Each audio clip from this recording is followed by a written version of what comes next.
Hello, this is Joey and Jimmy from the Madhouse podcast. Oi, oi. We just want to say thank you for downloading and listening to our first 10 episodes. It's been a good ride, and we would like to ask you a tiny favour that's not monetary, so don't turn off now. Just a little one. This is just a little call. If you could share this podcast with someone you know who likes horror films, Yeah. or if you could review us on iTunes, or just share the podcast on your Facebook page. It all helps a lot. That'd be lovely. And we can continue growing our little community we have online of horror fans and really get some discussions going. And that's it, really. So thanks for listening. Take it away, creepy voice guy. Ladies and gentlemen, to those among you who are easily frightened, we suggest you turn away now. To those of you who think they can take it, we say, welcome to the Madhouse.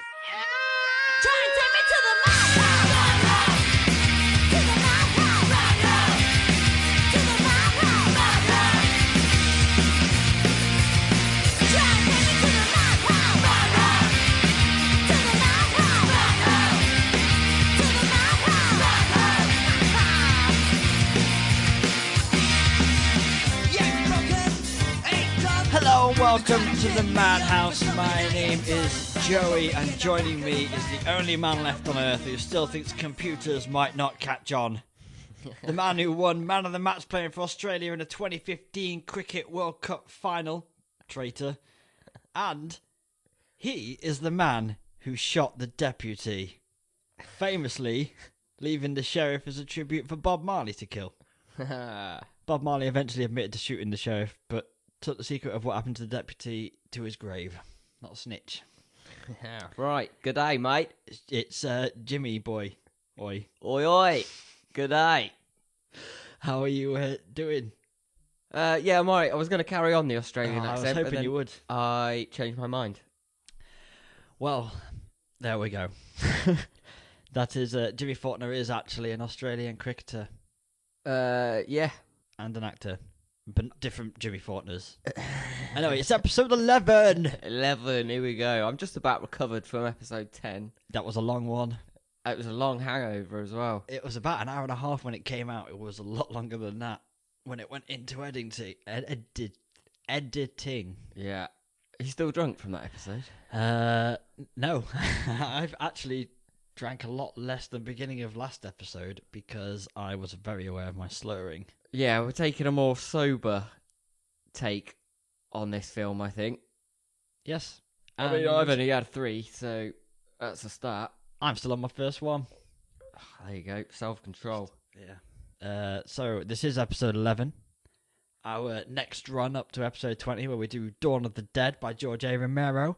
And today's episode was my choice, and it was The Mummy, 1959. Hammer Horror. Yeah.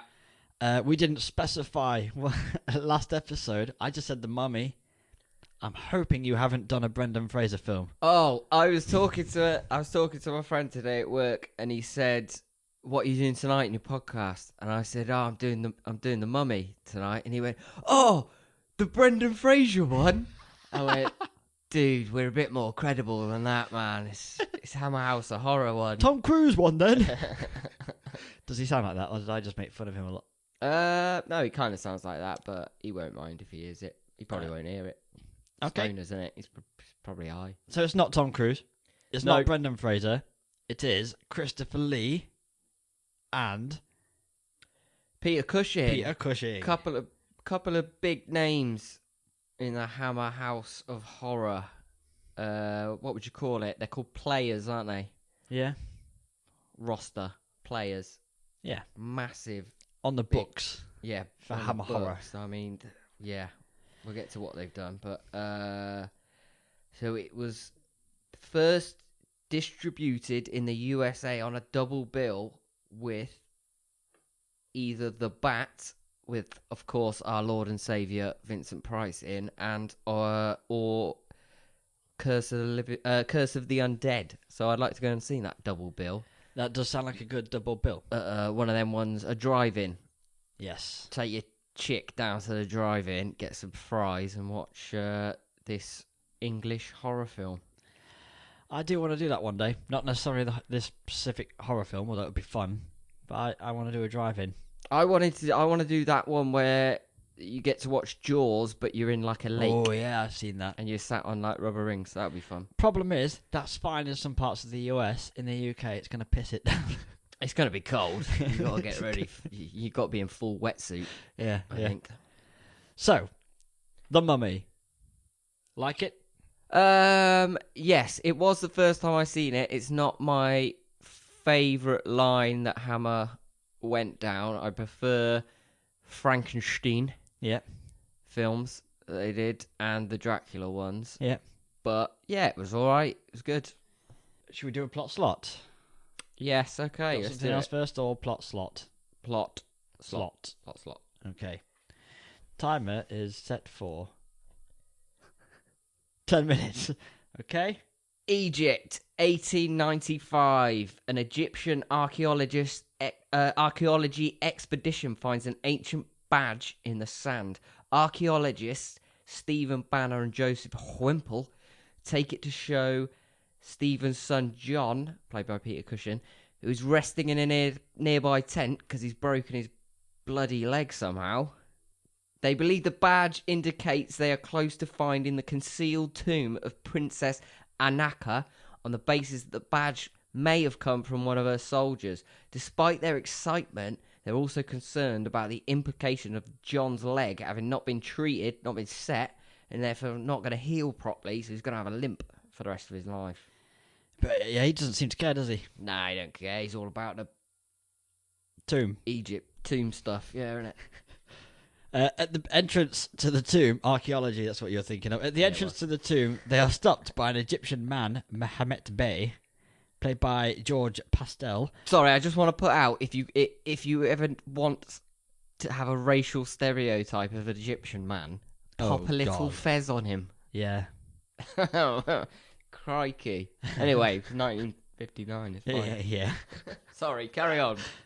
No, it's a good point, and we need to keep making them. Anyway, this classic Egyptian-looking man with a fez implores them not to open the tomb for fear of the consequences, but Stephen and Joseph ignore him and enter anyway. Inside, they find a sarcophagus and the sarcophagus of the Princess Anankas.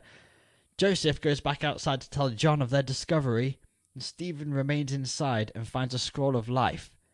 But as he picks it up, a door in the wall of the tomb opens behind him. So, this dithering old fart shouldn't be going around picking things up, I reckon. Because he's just kicked off something. Anyway. Outside, Joseph and John hear Stephen scream. Joseph, another dithering old fart, re-enters the tomb to find Stephen comatose. Probably having a nap. Silly old git. Well, he's not having a nap. No, he ain't. But you wouldn't put it past him. I want to say they were all dithering old farts doing this archaeology. They get other people to do the work at the time. yeah, all the little They'd walk Egyptians. in Mental. and they would do, no due diligence. They'd pick all this shit up and just take it back Yeah. without documenting anything. Anyway, several months later, and Joseph and John are removing the last of the relics from the tomb. They discuss Stephen, who has been in a mental hospital ever since and may never be cured. After everything has been removed, one of their Egyptian servants reseals the tomb with explosives. Careless. Again, it's the way they used to do it, apparently. Is it? I think so, yeah. Okay. You get the plasterers in and just kind of make it all nice again. Yeah. Where am I? Nearby, Mehmet Bey offers a prayer for vengeance against those who have desecrated the tomb, and he has the scroll of life in his hands. Back in England, in the future, 1898. So really in the past, but in the future for the film. After 3 years at the mental hospital, Stephen has improved, and John goes to visit him. Stephen does not remember John's broken leg, and says he should have got it set, even though he was the one who was kind of responsible for him not getting it set, but he doesn't remember any of that. But he does remember when he read the scroll of life in Princess Anankas' tomb. He brought a mummy back to life, and he became agitated. John don't believe him, but Stephen warns him that someone has the scroll and the mummy will be released again. Two drunk men leave a nearby pub to transport a wooden crate on their horse and cart. They neck these pints down, half pints down rapid, I might add. They are pretty good. Thirsty. At the nursing home, Stephen becomes agitated about the mummy again and smashes the window just as the horse and cart passes. They mention that as well. They go, "Oh, look, this madman." Yeah, they start rushing because they're like, we don't want to get attacked by a madman. So Mental. the crate starts bouncing about as they increase their speed. Should have strapped it down. One of them said that. He did, yeah. And he was like, "No, it's not far. Yeah. Come on." I like these two characters, by the way. I do, yeah. I was watching, I was like, it's me and Jimmy. Yeah, we got a lot in common with them. Anyway, the crate becomes loose and falls off the cart into a watery bog. I mean, how many times have we done that? Of course. There's always bloody watery bogs nearby, aren't they? And always people asking us to take crates places.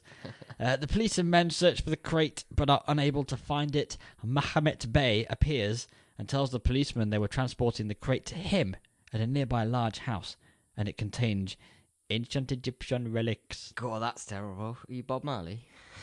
Is that how it came across? Yeah, a little bit. At the nursing home, the doctor explains to John that Stephen has had to be restrained, but they do not really understand the reasons for his agitation. Back at the bog, our stereotypical Egyptian Mahomet Bey reads the scroll of life to resurrect the mummy. Bey instructs the mummy to seek out those who desecrated the tomb and take vengeance against them.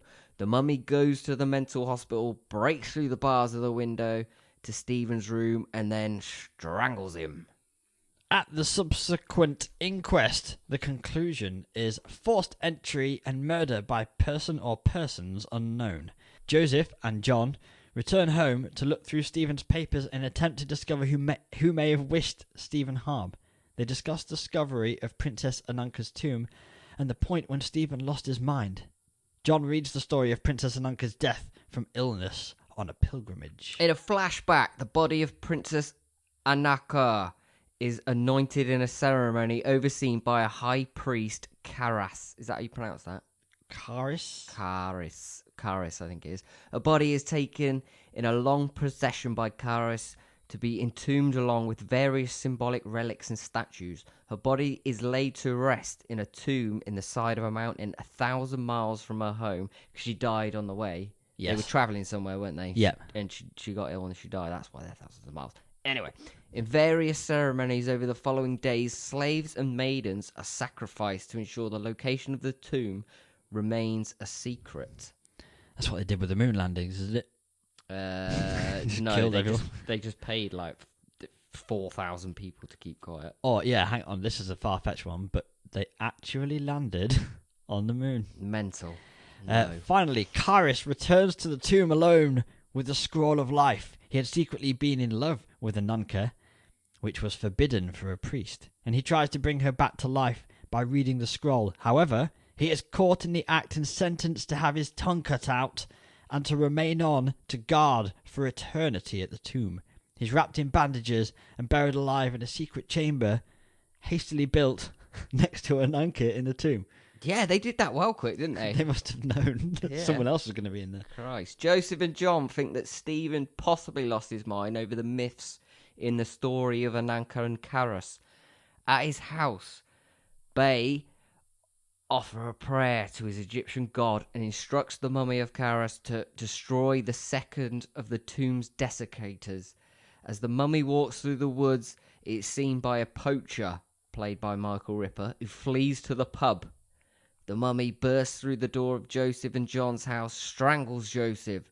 John is unable to stop the mummy, so runs to get a gun in a lockbox, which that took a lot of time. He fires several shots, hitting the mummy a few times as it leaves, but to no effect.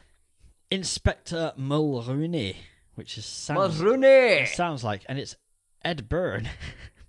Eddie Byrne. Not the comedy, not the comedian, sorry. An older one. He arrives at the house, and John explains that he believes it was a mummy that murdered Joseph because of Stephen and Joseph's discovery of Princess Ananka's tomb. In another flashback, Stephen is shown reading the scroll of life in the tomb, and the mummified Karis comes back to life. As Stephen screams, Bey enters the tomb and orders the mummy back into its burial chamber. Bey leaves with the scroll. Mulrooney does not believe John's story about the mummy killing Joseph, saying he wants cold hard facts. John warns Mulrooney that he may be next to be killed. As in, John may be next, not Mulrooney. At the police station, the poacher is brought in and describes Mulrooney, the figure he saw in the woods. Mulrooney also interviews one of the men who transported the crates. They sobered up, sort of. And a policeman who searched the crate in the bog and spoke to our little Egyptian friend. Bay offers another prayer to his gods and instructs the mummy to destroy the last of the tomb's desecrators. At his home, John notices that his wife, Isabel, bears a striking resemblance to a picture of Princess Ananka. John mentioned his fears about being attacked by the mummy to Isabel and asks her to remain upstairs where she will be safe. Get up there, woman. John gets a shotgun ready as the mummy makes its way towards his house. The mummy breaks in through the window and John shoots it, but to no avail. He then impales the mummy with a spear, but the mummy still attacks and starts to strangle him. Isabel runs downstairs and... Damn! Just in the nick of time. What does she do? Runs downstairs, and when the mummy sees her, he stops strangling John. The mummy approaches Isabel calmly because of her resemblance to Princess Ananka, and then leaves the house quietly. Mulrooney returns to the house, now believing John's story, and asks John about the Egyptian man living in the house near the nursing home. After Mulrooney leaves, John heads towards Bay's house. Inside the house, Bay believes the mummy has killed all 3 desecrators and orders the mummy to rest before they return home. John arrives at Bay's house and they exchange courtesies. Bay wonders why archaeologists like John desecrate Egyptian tombs which are meant to be sealed for all of time. And John explains it's there so they can understand history and civilization. John expresses his opinions that the ancient Egyptians lacked intelligence because they believed in a worthless god and sacrificed people violently. Bay disagrees, as it's part of Egyptian culture. Still wearing his fez. Yeah, obviously, and standing there with his hands menacingly together all the time. And he's got that tash as well. Which is, He has, yeah. Very Egyptian. And he suggests that John should be punished for his views. John apologizes, and in the process of leaving, notices Bay has the seal to Ananka's tomb on a table. He plays it coy, Roy, though, doesn't he? He does, yeah. Like, he's like, oh, this is What's this? 17th dynasty? Yeah, he gets it's it wrong on purpose. Very clever, Yeah. well done, Cushing. Bay returns to pray to his god to apologize for his failure and promises that he will ensure the last desecrator will be dead before sunrise. John returns home and he and Isabel and Mulrooney prepare for the arrival of the mummy with loaded guns. Isabel and Mulrooney and a policeman hide in the woods around the house. Bay and the mummy approach through the woods and attack first the poacher, then the policeman, then knock Mulrooney unconscious before entering the house. The mummy attacks John, and he fires twice before the mummy starts to strangle him. Isabel runs in and tells the mummy to stop. At first, the mummy ignores her until John instructs her to let her hair down so she more closely resembles Princess Ananka. Bay orders the mummy to kill her, but when it refuses, he tries to stab her himself. The mummy attacks Bay, and Isabel faints. Of course. The mummy picks up Isabel and carries her to the bog, followed by John, Mulrooney, and several men. John calls to Isabel to wake her up, and she instructs the mummy to put her down. Once she is free, the men open fire, and the mummy sinks into the bog water, clutching the scroll of life. The end. And you know what's lucky? No. That guns hadn't worked the whole type of the film, but somehow they had magic ones at the end that did work. Yeah, somehow they managed to knock it down, even though John shot at it 3 times, and it didn't knock him down. Wow. Good film, though. Yeah, it's alright. Nice. I enjoy it. Right, so plot slot's done, which means next we are shifting on and heading on over to Frights and Delights. Yes. Frights and Delights. Here we go. Stumbling out of the tomb. It's Frights and Delights. What you got? I'm starting off with a fright. Okay. I think I usually start with a delight, but this was interesting. Sir Christopher Lee did not have a great time during filming this film. Oh. He damaged his back carrying Yvonne Feneur, Yes. the Princess Ananka and John's wife. Yep. He suffered burns to his skin from the squibs used when Cushing's character shot him. He injured his shins and knees while shooting the swamp scenes, as he couldn't see where all the piping was under the water. And he dislocated his shoulder while bashing through a door that was bolted when it was not meant to be. Oh, what? That shot was kept in the film, and I think it's when he killed John's dad, and he bashed through the front door of the house. Yeah. All these injuries, though, were said to have contributed to the way the mummy moves more and more stiffly and awkwardly through the film. Yeah, he looks like he's in pain. Yeah. So, it was a bit of acting for that walk and a bit of, holy shit, I'm in pain right now. Yes, method. Yeah. Nice. All right, you got one? Yeah, I've got another fright when Kaharis, is that how we're pronouncing it? Karis is brought back to life as a mummy. He's in a standing position, but in the flashback scenes, Kaharis is shown to have been buried alive and, without food or water, sealed in a wall crypt. He would almost certainly have collapsed before he died, and thus should not have been standing when reanimated thousands of years later. That's true. But what are you going to do? Well, they could have just had him slouch and then stand up when the door opened. That's true. Good point. Fright. The scene where Karis had his tongue cut out was originally more detailed and graphic, but it was toned down by the British censors because gore is not the British way. It's just not cricket, Jimmy. I'd like them to have shown a bit more of that, but yeah, that isn't the British way. You're right. It came off a bit cheesy, like it didn't fit. So that makes sense to me that they did it one way and then had to do it another. I don't like how they browned up the actors who clearly were not that colour. No. Do you know what I mean? Yes. It is kind of that era of Christopher Lee's white, but let's put a bit of brown snazzaroo on him, and he'll pass as an Egyptian priest. Yeah, it wasn't Mohammed Bey played by a white guy. No. Is he not white? Actually, I think he was Libyan or Cyprus. He was a Cypriot. Okay. I think he actually was. But again, they popped the little fez on his head to make sure that everybody knew that he was an Egyptian. Yeah. And This film is not too far before the famous racist thing in Breakfast at Tiffany's. Have you seen it? I've never seen it, no. Her landlord upstairs is a Chinese guy, Okay. but is not a Chinese guy. He's played by a famous white guy. Oh, right. And that, imagine your drunk racist uncle Yeah. going out to a Chinese and doing the impressions. Right. That The was hello. what they did in yes, exactly that, with the hat and the moustache to twiddle. Right. It was crazy. But yeah, it's that time period. But it is awkward to watch now. They did it in the 80s as well, Short Circuit. Yeah. Yeah. Because he's a white man, and they put I brown grew on up his thinking face. he was Indian, Yeah. and then watched it as an adult, and it's quite clear. Yeah. That is Johnny number 5. He's in Friends. Yes. Yeah, Yeah. Sammy told me that. I Yeah. couldn't believe it. Yeah, it's mental.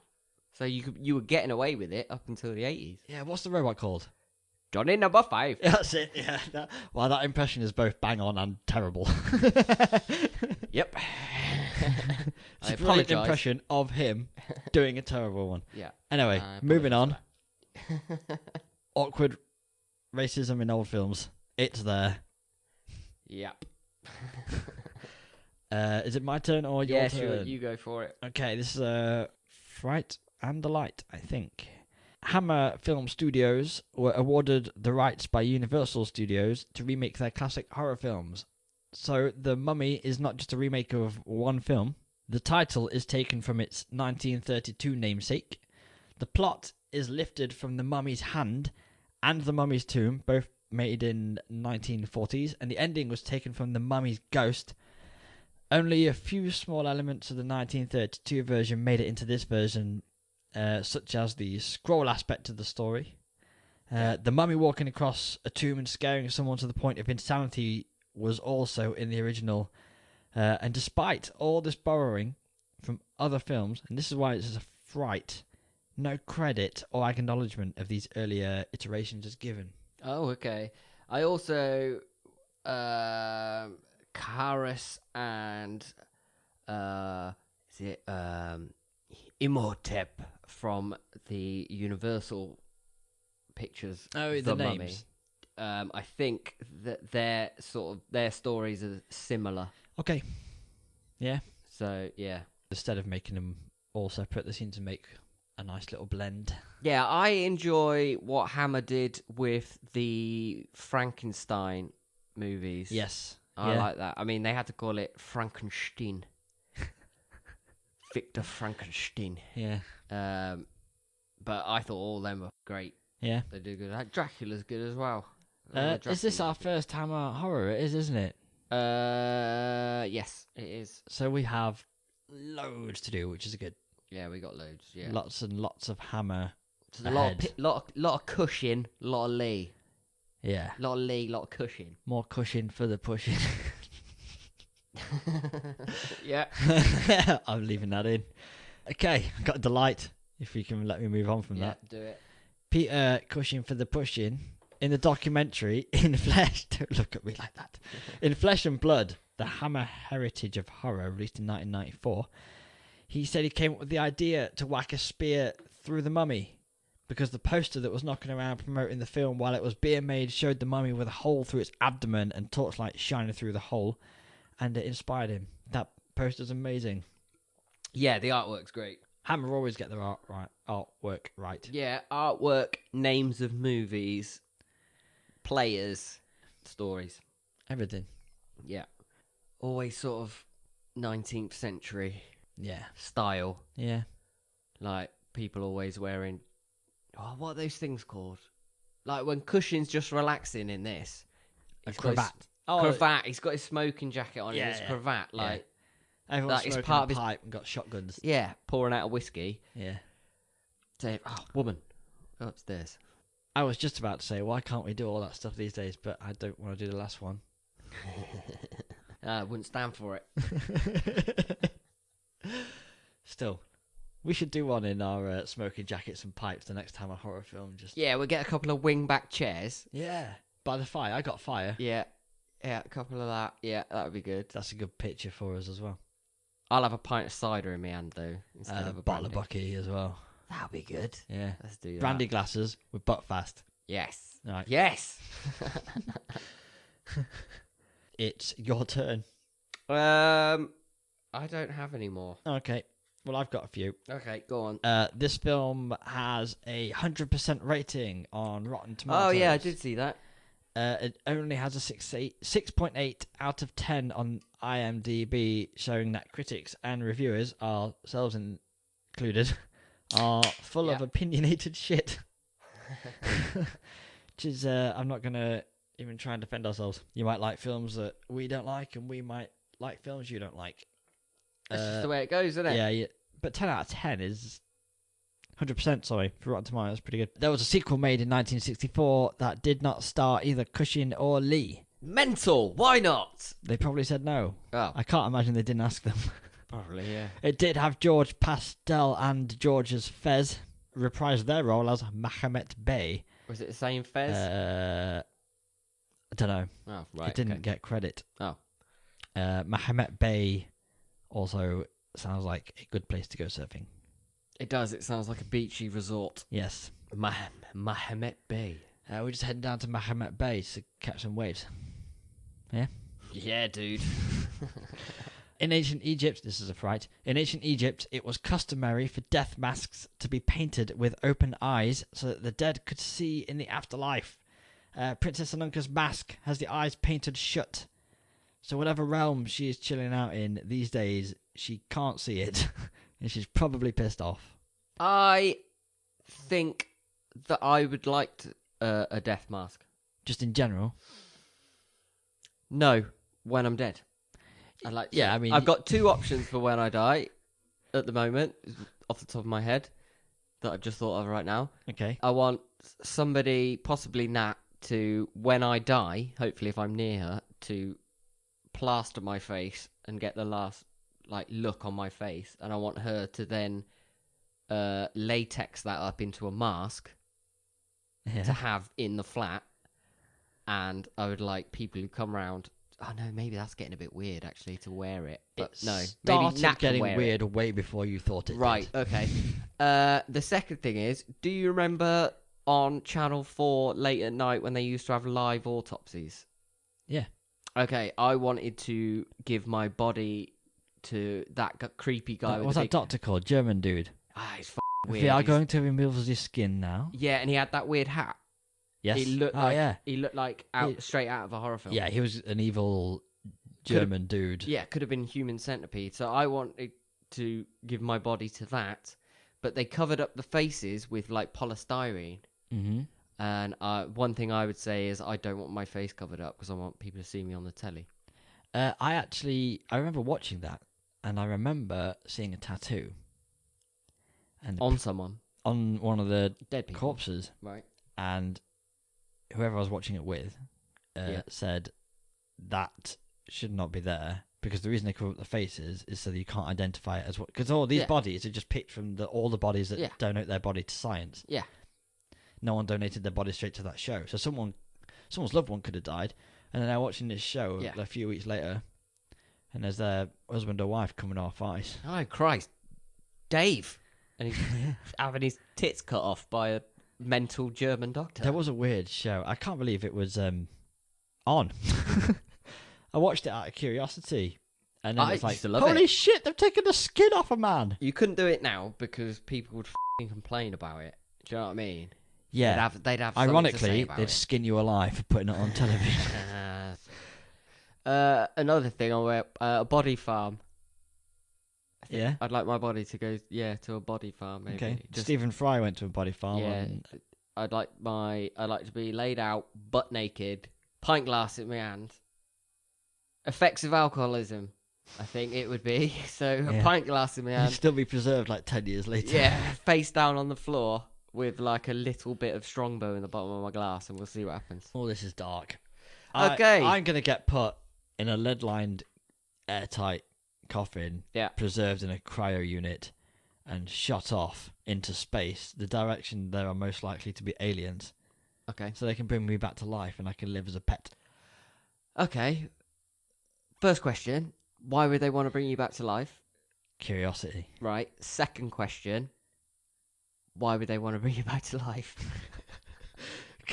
If an alien landed here, dead but preserved, and we had the tech to bring it back to life to ask it questions, we would. Have you got more about this film? Because this is a great segue into what I've got coming up. Because this is gonna work out beautifully. You do your segue and I'll bring it back. It's long. Yeah, it's fine. It's a lecture. Right. So, are you familiar with the ancient astronaut theories? Yes. No. I know of it. I don't know much about it. Okay, so proponents of the ancient astronaut hypothesis often maintain that humans are either descendants or creations of extraterrestrial intelligence who landed on Earth thousands of years ago.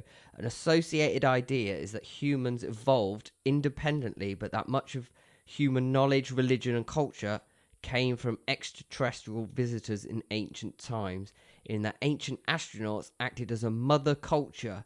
Some ancient astronaut proponents also believe that travelers from outer space, referred to as astronauts or spacemen, built many of the structures on Earth, such as Egyptian pyramids and the stone heads of Easter Island, or they helped humans build them. Where do you stand on this? Where do I stand on the ancient astronaut theory? Yeah, I'm gonna chuck a couple more. I've got more. I don't believe it. I believe Okay, this is a deep question Okay. because I believe it's naive to think that we are the only life that ever has, ever is, or ever will be existing in the universe. Okay, yeah. Too much time, too much space. Yeah. So many planets we've already discovered in only like the last 10 years, and we've had the opportunity to discover other planets that are habitable. But I think there's too much evidence the other way, that humans did all the shit on Earth rather than aliens. Okay, well, I'm going to take you back to ancient Mesopotamia. Oh, we're getting in the DeLorean. Mesopotamia, yep. And we're going back to around 4000 BC. There was a fertile region called Sumer, and the people referred to as Sumerians. Yep, I'm familiar. So, these people, like the Egyptians, bringing it back to the actual film, were pretty with it for the age in which they lived. They had an advanced knowledge of mathematics and architecture and created some interesting art that still survives today. Because of some of the things they left behind, we know that Sumerians revered gods that they called the Anunnaki. And not only the Sumerians, apparently other cultures in Mesopotamia, I'm probably pronouncing that wrong, knew of these deities as well. These days, the Anunnaki are at the center of a great deal of debate regarding ancient aliens and what actually the ancient people knew. Is this go on to Planet X? That is quite interesting. Saw that at the what's that place called? Space Museum. Planet Space X, Center. where they were looking. Yep, that's it. Where they were looking Yeah. for Pluto, Yes. and it moves back There's- and forth. So I heard the Planet X theory years and years ago, and I thought, oh, that's interesting. And then I moved on to, oh, that's bullshit.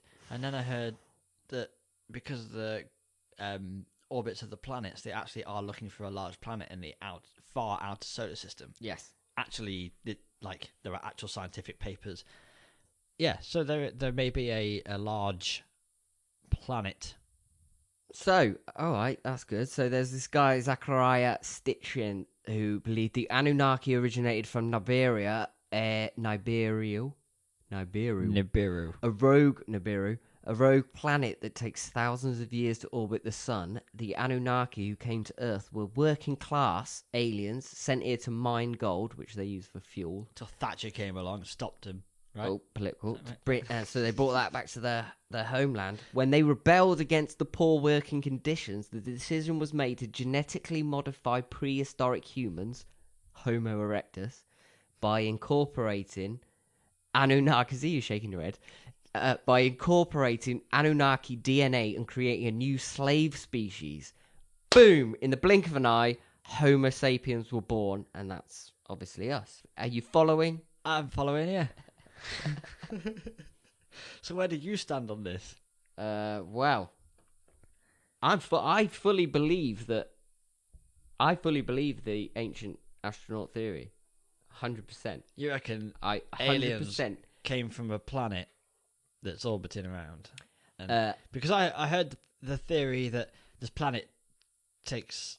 The last time the planet would have been in orbit close to Earth was when the pyramids were built, which actually makes them older than Egyptologists currently think. Yes. And it's because of weathering on the Sphinx. So I believe all this stuff, that we might have the date wrong. Yeah. Also because of the lining up of the Great Pyramids with Orion's belt. Yes. If you track the stars back. Yeah, they do line up, and the brightest of the stars in Orion's belt lines up with the biggest pyramid, and then the slightly dimmer one lines up with the second largest pyramid, and then the one that's sort of off the diagonal of it, the smallest one, is the dimmest pyramid. Anyway, I was going to say something. That's it. There's another theory that at some point, maybe, I don't know, maybe in the next 100 years or so, we will be able to build a spaceship in space. So how, we have with the Space station. Space Gateway to the moon's being built. Yeah, we will be able to build a spaceship that will be able to travel, I think, 99% light speed. So not proper full light speed, but 99% or something. And it will travel to a planet very similar to Earth back in prehistoric times. So that humans will land on this planet and they will find humans or such like cavemen, and that we will land on that planet and then we will teach them fire and things like that, and then that will be the next Earth. All right, so It's very... if aliens know where we are Yes. and they gave us this technology, Yeah. why are they still not helping us? Because now Bill Murray said, who is... Bill Murray in on this? no, sorry, not Bill Murray. I do Do you mean apologise. Dan Aykroyd? I mean, Dan Aykroyd. God, sorry. Dan Aykroyd believes that the aliens that come to Earth are just tourists, just coming to visit, just to have a little look. And you were just a Sunday trip out. Yeah. Which I think... They're not waiting for us to build warp speed. No. Warp engine. Sorry. Yeah. Oh, no. Okay. Are you right? Yeah, I've just... Is your Yeah. computer dead? No, No. nearly. Okay. So, well, probably leave it there. Yeah, I'm probably on board, but in a certain percentage that's below 40. Okay. But I remain open to the possibility of our new alien overlords, and I welcome them. Well, we should. We should. Right. Are you ready for my my last two, which are going to be a bit of a disappointment? Yeah, well, it went After off on a that. bit of a tangent then. I thought this is the only film that we've done so far that I could try and sneak in some sort of alien sort of thing. I've missed out a lot of stuff, but you know what? I do go down that rabbit hole. I do go down the rabbit hole of Nibiru. Nibiru, that's what it's called, isn't it? Yes. Planet X. Yeah. So, you know, I don't not believe this stuff. I just find it hard to believe. I have more stuff to say on this, but I'm going to post it on the Facebook page. Oh, yeah. Do it. Okay, I'm going to do another delight before we finish up. Bring us back down to earth. Yeah, good segue. And the wink as well. This film is pretty damn good. With a cast that includes two of the most epic actors ever. Yeah. We said last episode that the best three horror actors of all time were Vincent Price, Yep. Christopher Lee, Yep. and Peter Cushing. Yes. A group I think we should henceforth call the Trifecta of Terror. Oh, that's good. You think of that yourself? I did, yeah. Fucking amazing. I even had to Google trifecta because Sammy didn't believe it was a word, but it is. So this film only has two of the trifecta, obviously. But if you were lucky enough, you've already said this, and carry on, to see this in the theatre when it was released in the US, you may have been able to see it as a double bill with another film called Bat, Yeah. starring our Lord and Saviour Vincent Price. Yes. One last thing before we mosey on over late to Master and Macabre. Sorry. Sorry. There was a comic strip of this film made in 1978 for the magazine Hammer Halls of Horror. The cover of that issue was a painting by Brian Lewis of Christopher Lee as Karis, and I will put that picture on Facebook, probably on the day of the release of this podcast. Yes. And that's all I've got. Okay. So, thank you for your alien theory, and thank you for all of our frights and delights. Beautiful. And we are doing our mosey on over to the Master of the Macabre. Master of the Macabre. It's time for Master of the Macabre. Cheers. Cheers. Are you ready for Master of the Macabre, Jimmy? Do you have one choice, two choice, or I got three two. choices? I got two, I think. I've got the one. Let's hear your one. Uh, See your one. Peter Cushing, Yeah. the obvious choice I have gone for. Do you want to hear my spiel? Yeah, go on. Peter- Let's hear your reasons for it. First of all, it's Peter Cushing. Obviously. Jesus. And yes, Christopher Lee is in this film. Yeah. So usually he'd be up for contender. Right. But he doesn't have many lines, and the lines he does have, they have to be delivered in a stilted Egyptian priest kind of way. Yes. He had the mummy walk down, Yeah. and he did it all very well. Yeah. But Cushing had to really put the legwork in. Yeah. If you're excuse the leg work. Was that a pun? Oh, there? yeah, With because his he's got a damaged leg? broken leg, innit? Yeah, Yeah. and without Cushing as the lead in this film, delivering his lines bang on as he does, Yeah. it's never going to be as legendary as it is. Cushing looks great in every film I think that he's in. He's Yes. always got that same hairstyle. He's got that sort of... He's got the cheekbones, and he's kind of gaunt looking. And he gets more and more pronounced Yeah. the older he got. Yeah. He's a very, very, very good actor. Oh, God, there's a great line. I can't remember it exactly, but he's facing back from the camera, and then he turns around quite swiftly, and he says like, "Well, that's just absurd." Something like that. Not as camp. I can't remember what it was, and I was doing it. I can't remember. I was saying it to Nat all the time. She would say something, and then I just dramatically turn around and go, "But that's just absurd." I don't know the line. No, I don't either. But Put it yeah, on it's very Facebook. cool. Put it on Facebook when you Yeah, I will do. I'll find it. I'll find the clip. get Nat to film you doing it and put that on Yeah. Facebook. What? It's just very swift turn around, back to the Yeah, camera, he's got- turn around. Huh. Well, that's just absurd. It rings a bell now, but I don't know if it's just because you just did it a minute ago. Yeah, maybe. His line delivery is perfect. Like, Yes. sorry, just twatted my mic. Throughout his career, his line delivery has been perfect, so it's not anything different in his film, but it is No. brilliant. So I gave it to him. He had a lot more to do than Christopher Lee. He had a lot more to do than anyone else to carry this film. I'm Yes. surprised his back wasn't hurting after carrying this film. Yeah, it's probably shoulders are a bit tired, yeah. Who are your two choices, anyway? I've got Peter Cushing and Christopher Lee. These guys have played some of the best characters in cinematographic Yeah. history. In Cinemata- film history, they've played some of the biggest characters. You've got Cinematic history. cinematic history is the word I'm looking for. You've got Cushing. What did he do? So he did Frankenstein. He played Van Helsing. He's played Sherlock Holmes. He played fucking Doctor Who. He was Star Wars. Tarkin. That's it, Moff. yeah. Star Wars. Christopher Lee also Star Wars. So Yeah, I thought and that then you've got Christopher Lee, who was Frankenstein's monster. He was Dracula. He's the Mummy. He was Scaramanga. Fucking James Bond. He was oh yeah, Golden Gun. Lord of the Rings. Sauron. Yes. Dark Lord Sauron. I think that's how you pronounce it. He's a heavy metal singer. Some of his music's fucking banging. I have not heard any of that. Have you not? No. Oh I'm going shit! You need straight to online listen after to this. that because it's fucking great. So they have played some massive fictional characters across the spectrum.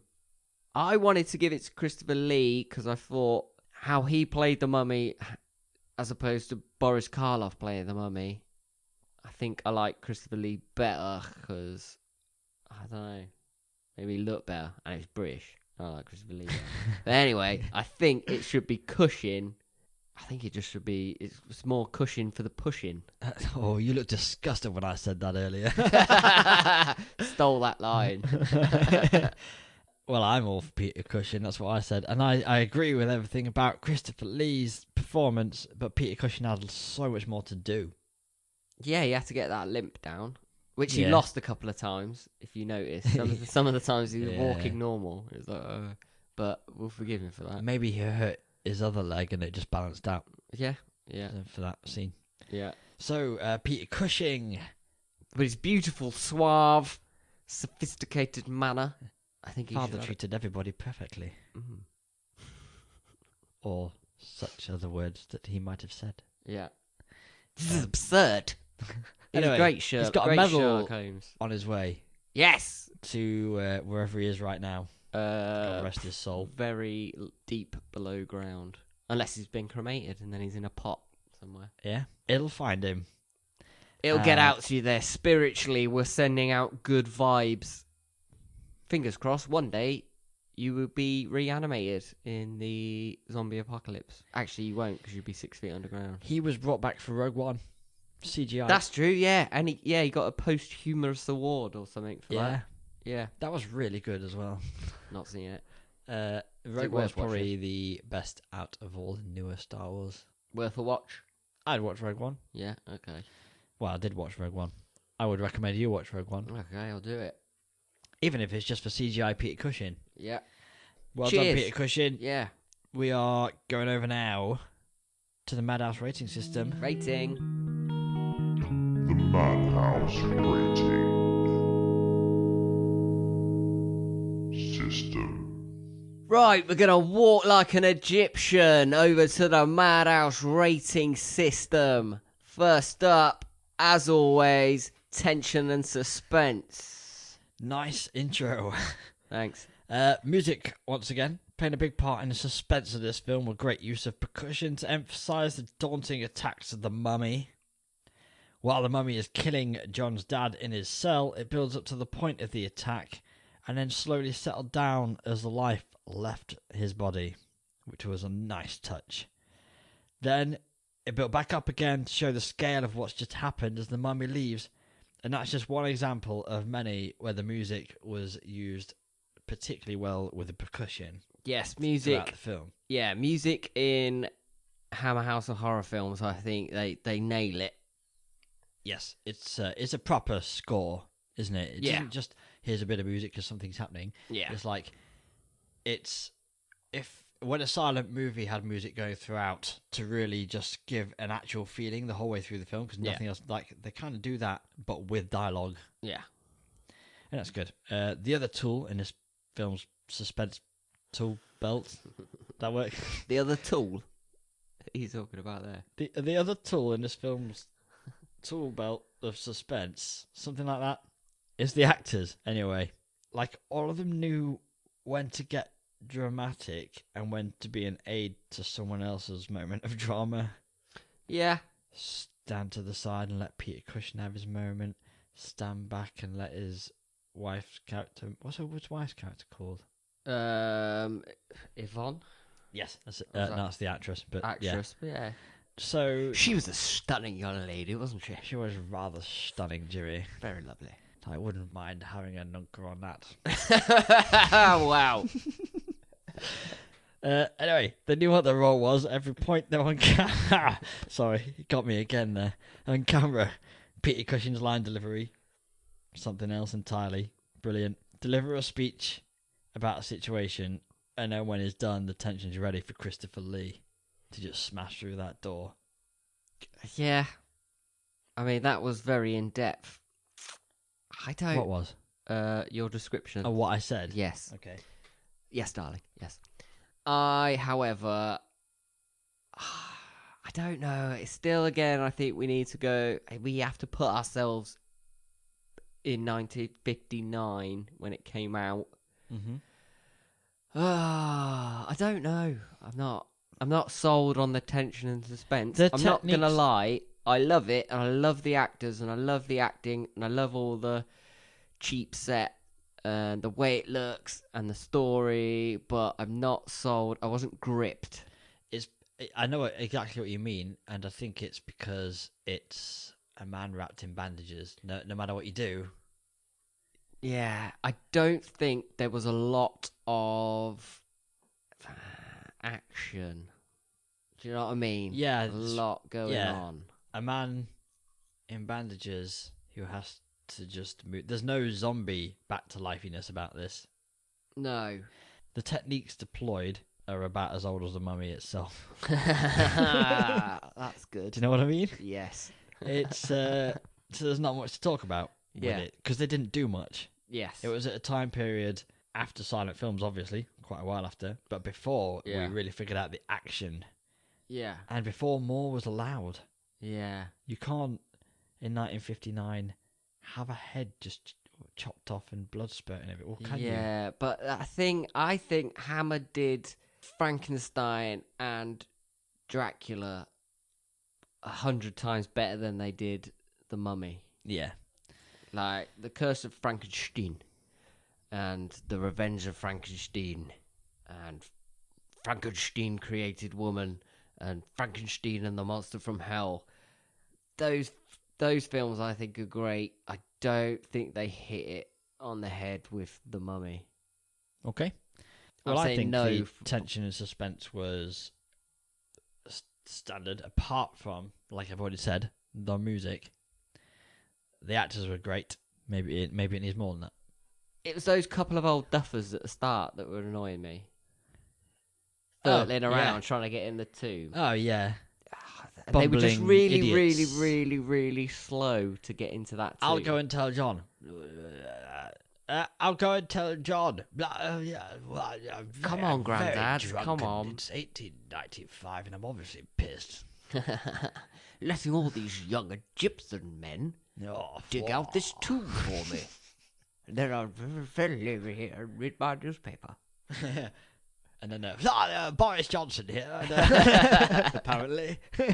So, don't give it a star then, I'm fine. I'm not saying giving it a no for tension and suspense. Okay. Right, next up, gore and visual effects. The Mummy, I think, looked fucking beautiful. Yes. I don't think you could fault that. Except there is a scene where he's just killed John's dad in the asylum, and he's walking away, and you can clearly see the line down the back of his mummy suit, and you can see the zipper. Like, you see the line where the zipper's gone. Okay. So it doesn't look that sort of shine off. But other than that, he looked fucking great. Coming out the bog. Out. Not the toilet. That's where my head went there. Yeah. What's he talking about? Coming out of the bog. Fucking mummy coming out of the bog. He's trying to say I won't go back in there. It's like,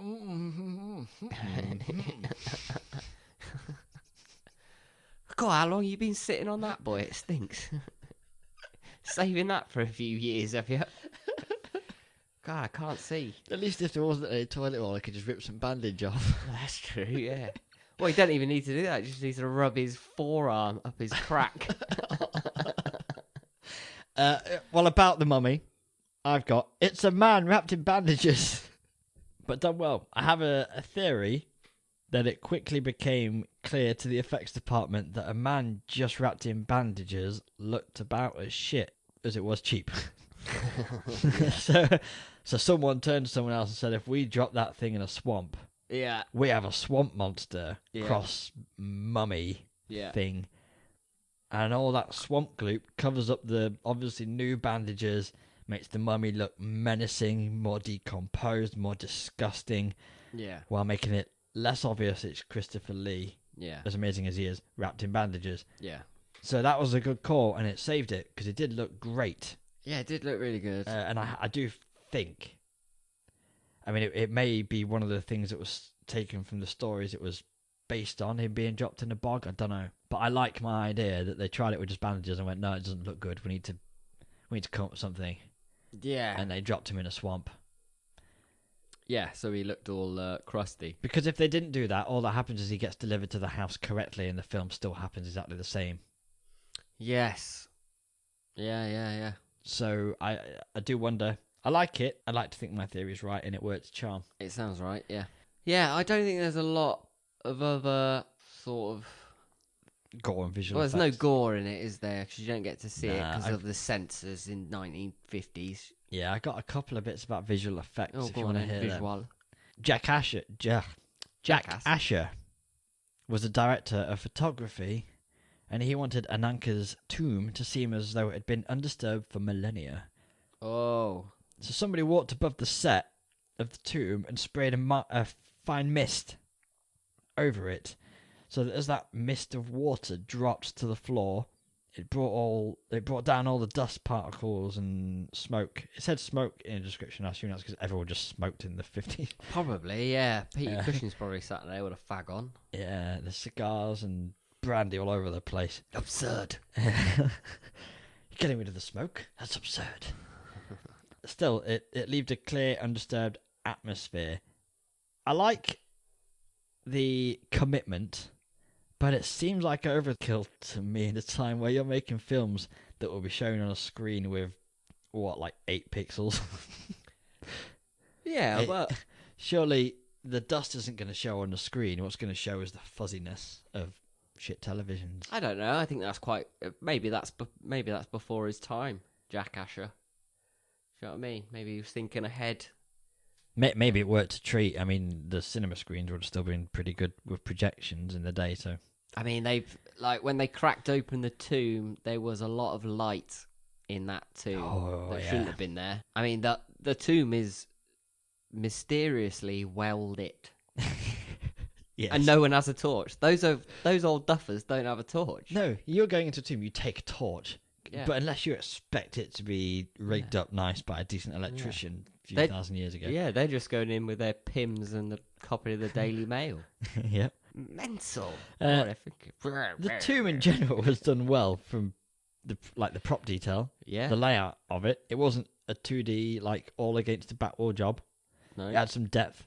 Unlike the outside of the tomb, which was clearly painted on the wall. Oh yeah, And they just chucked a bit of sand down on the floor. But like you say, if you walk into a tomb that hasn't been open for thousands of years and it has blue lights, green lights, purple lights, yellow lights flashing up the place, shining all over the place, something's up. I don't know how it looked on the older screens with 8 pixels on, but it takes you out of the film a bit, doesn't it? Yeah. I audibly laughed. Yeah. Not just a little. I was like, holy shit. I know it's for the theatrics. Yes.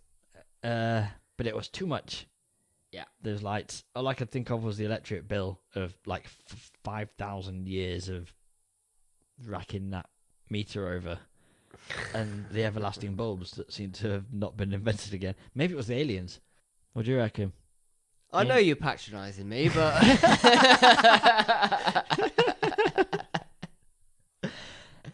Extraterrestrials. The ancient astronaut electricians popped down. I thought this bit is just dark. Anyway, moving on. Does a great job of lighting the rest of the film, but that was ridiculous. Yeah. So I don't know. I might give it a half. I'm going to give it a half just for how good the mummy looked, Yeah. I think. And for Jack Asher's efforts. Yeah. And for his efforts. Proper thinking. What are we on? 1.5. It's half. I know, but altogether we're on 1.5. No, we didn't give it one for No, we didn't. attention. So we're on a half. I do apologise. Half out of 5. Sorry, I do apologise, listeners. It's absurd, Jimmy. It would have happened back in my day in 1895. This lovely cider has got a little bit too much. Right, what's the next one? Prompt me. Oh, here we go. Performance is the next one. Yeah, so it's 2 of the best doing what they do best. Horror. Christopher Lee didn't have many lines. As a mummy who had his tongue out, it would have been difficult. Oh no. Yeah. Still, he's great as the unstoppable force. I knew Lee was a big guy, but in this film, he looks like such a beast. I think he was 6'5". He towers over everyone, especially Mehmet Bey, He's 6'5", yeah. who is TG. Tiny little man. Yeah. Peter Cushing's a master, once again. He could draw you in with dialogue so well. I reckon if you gave him a menu to read in a theatre, he'd get a standing ovation at the end. Yeah, he's also a very good facial actor. Yeah. I think he can do it without words. Do you know what I mean? You know, you got some of them actors. Smell the fart acting. It's like smell the fart acting. They can't see it, Jimmy. Oh, so I was just yeah. Doing his best Joey Tribbiani impression. Sorry, I just did it again. You can't see me. So anyway, Peter Cushing. You were on about his facial expressions. Yes, he's a very good actor. He can act without words. Also, Christopher Lee is very good, and he can act without words, obviously, like he did for this entire film. And when he played Frankenstein's monster. Yeah. Who else is notable in this film? I want to note the 2 comedic me, Jimmy. The comedy relief. What, right now? No, not right now. No. Right. Okay. No, it's a totally absurd idea. Well, very drunk. The comedy. Can't say it. The 2 drunk guys. Yes. I loved those two geezers swilling drinks constantly every time we were in the pub, and then when the detective's trying to get information out of one, and he's like looking at his empty glass. Yeah. With they're damn funny. They go outside and they're like, "I'll drive." "No, I'll drive. You're drunk." And he goes, "No, it's my carriage and my horses. I'll drunk. A man's best friend is a horse. It's a dog." "No, it's a horse. I'm not that drunk." Yeah, nice bit of that's proper good drunk banter. Yeah, I loved it. That's all I got on performance though. There was I'd give it. There was the other guy. I think he was a poacher, and he Yes. stood in a field. Yep. And he takes a swig of a bottle of whiskey. Yeah. That he's got. Takes a swig, puts it in his pocket, and then the mummy comes stumbling past him, and that sort of startles him. So this guy then runs off to the pub, goes into the pub, and orders a whiskey, and drinks the whiskey. He's got a bottle in his pocket. He also orders a large whiskey, and that is not. Yeah, well, it might have been a large back then. Maybe. He says, this is me paraphrasing, but I liked it. He says something like, "I've just seen something absolutely horrendous." He's like, "Well, have you been round that Mandy's house again?" I can't remember if it's Mandy. I don't think it would be. I don't think that's a turn of the century name. Ethel? Mandy. Sylvia? Who knows? Jane? Who knows? Woman's house. Let us know if you know what her name was. Right, performance. I'm saying a star just because of Cushing and Lee, Yep. who And dragged the Yvonne film. Fairdew? What? Fairdew? Yvonne. Ananka. Yvonne, yeah, she was good for when she was in it. She played two roles as well, didn't she? So, yeah. and so did Christopher Lee. So, yeah, fair play. No, Christopher Lee played one. Same person. That's true. Mummified. Yeah, sorry. Yeah, my bad. Next on the docket. Next on the docket is musical score and sound effects. Have you got anything to go on about? No, why? Just because I did a little bit of research. All right, I go for could it. have written a lot more, but I didn't want to be dragging the rating on. No, go for it. The soundtrack for this film is it does a brilliant job of mixing that classic Egyptian sound that is so familiar to everybody who has seen any film set near the pyramids. It's got classic instruments and a wailing vocal that is very much there to set the horror tone of the score by supporting the general theme in the important areas such as mummy attacks and general evil shenanigans. Shenanigans. So I started wondering, while watching this, who decided that this very identifiable sound was to be used in representation of ancient Egypt in movies? Okay, so Like, have you where got an did the sound example? come from? So I had a Google, as you do, and various sites stated the Egyptian, in air quotes, music is really based on Arabic music. The evidence seems to point towards... Aliens? No. Oh. Oh, I can't prove he wasn't an alien. The odds are he wasn't. He was French, though, so swings and roundabouts. Annoying, then. A composer called, and I'm going to absolutely butcher this, Well, we're terrible at names. Camille on this show, so- Saint-Saëns. It's spelt like Sean's, but with an A first, so Saëns, I'm guessing, something like that. Right. He was born in Paris, anyway, in 1835, and died in 1921. Not a bad innings. He made his concert debut, guess what age? 12. 10. Ah, too off, though. At some point in his life, he went travelling around the Arabian Peninsula area, that area where Egypt is, and where Lawrence went for a walkabout North once. Africa area. Yeah. And he was inspired by the Arabic music he heard. Arabian music uses scales called makam, probably pronouncing that wrong, makam scales. There was loads of information on those scales I could have put in here, but it would have been pointless. We don't use them much in Western. We don't use them in Western music, as far as I can tell. So this composer wrote music incorporating this sound into Western music. Most notable of his pieces is called Bacchanal. You can check it out on YouTube, and first off, you're like, this doesn't sound any different to other Western classical, and then it bangs right into the Egyptian-y type stuff.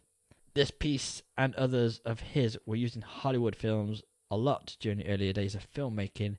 Even to this day, people use his actual music or music heavily influenced by his music when they want an Arabian or Egyptian feel to their compositions.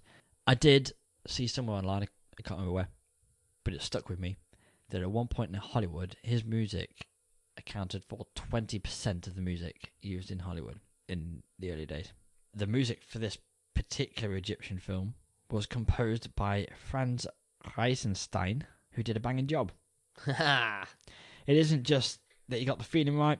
He used some catchy recurring themes that popped up in situations such as when Christopher Lee is doing his thing as the Mummy.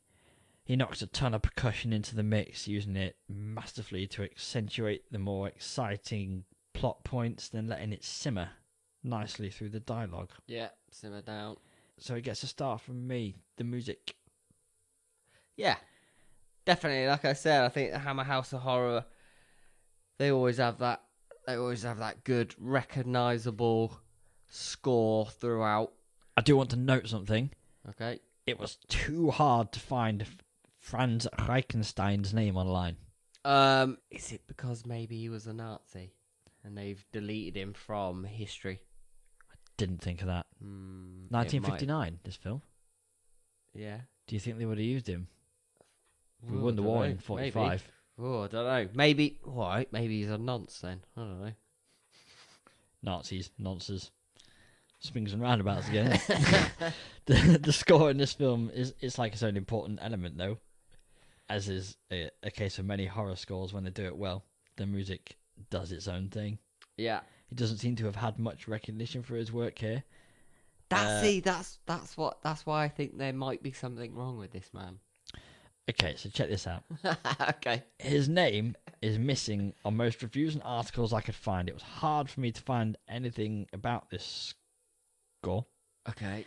On the original sleeve for the record of this whole soundtrack, his name wasn't on it. Allegedly. I don't own a copy, so who knows? This is from online.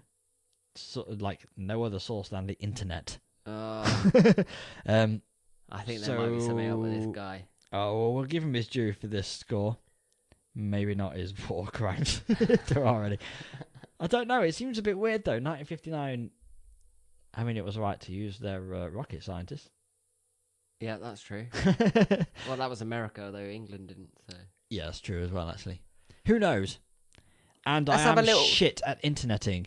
Like, we apparently... we would be more professional of us to cite our sources a lot. Yeah, it on would. our website and stuff, but it's a lot of work.